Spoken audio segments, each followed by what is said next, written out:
Hey everyone, my name is Taylor Sparks. I'm the editor-in-chief of Integrating Materials and Manufacturing Innovation, and we have a new paper to talk about. This one is about a benchmark data set for wire arc additive manufacturing, and the authors here come from a variety of institutes. You've got UC Davis, Sandia National Lab, Oak Ridge National Lab, and Iowa State. Lead author Nicholas Baucus, corresponding author Brad Boyce. This paper asks a relatively straightforward question. How good are our simulations of metal additive manufacturing? Are they good enough to predict temperature? Are they good enough to predict warpage? Are they good enough to predict the residual stress? And in this benchmarking study, they have answers to those questions. Let's dive into it. Okay, maybe first off, we can begin with the actual test, right? They come up with two different bars. They've got a calibration bar, and then they have a challenge bar. These are additively manufactured with the idea that they're going to deform, right? You see this sort of curl bar geometry. And since this is a benchmark data set, the idea is pretty simple. You're going to give researchers all of the information about the calibration sample. But you're then going to ask them to predict the behavior of the challenge bar sample, which is going to be much more challenging. And that's really what we do in industry. We train off of one thing, and we hope that our approach generalizes to new problems that they'll actually be useful for.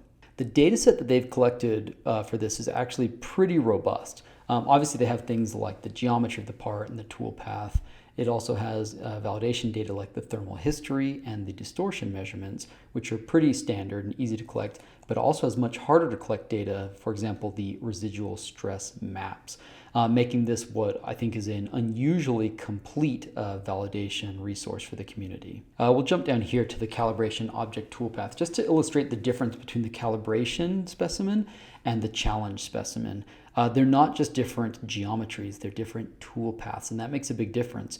For example, in this calibration toolpath example, the torch travels really long distances between when it returns back to its original location.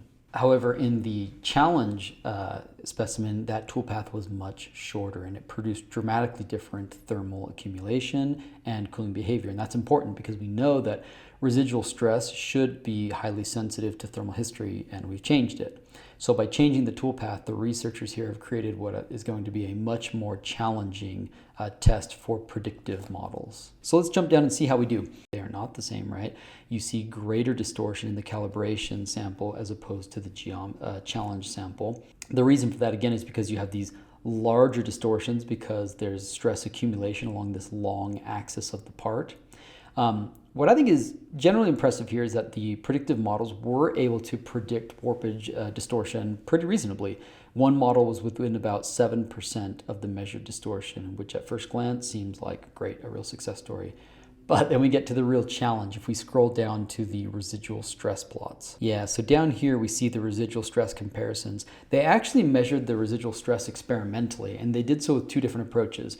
One was using neutron diffraction, and the other was using the contour method. So you can see the CM and the ND data points here. And those both agreed with each other pretty well, which is good. That gives us confidence in the experimental ability to measure residual stress. But our models for predicting residual stress really kind of fall apart. One of them actually predicted stress of the wrong sign, suggesting that it was compressive when it was actually tensile. Another one over-predicted the stress by a factor of 4 or 5 times. So in other words, even though our models can predict the temperature and the distortion relatively well, they are not doing a good job of predicting the residual stress. And that may be really important depending on the application of your wire arc additively manufactured part. And maybe that's the big takeaway from the study, is that in the past we've relied on things like temperature and warpage, which provide sort of useful validation metrics, but they clearly don't tell the whole story because at least one important metric is this residual stress, and it seems to be the true discriminator between better and worse models, right? And if you're getting your model right in temperature and warpage, you might still be getting it wrong in terms of stress.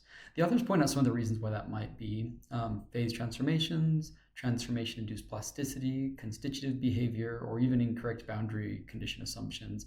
But the point is, now they've actually created a resource that the community can use. Let's check it out. Here in the data availability, they show where you can actually access this data. And the hope is that people in the community will actually build on this, using this resource to make even better models to move the field forward. I hope you'll read all about it in the latest issue of IMMI.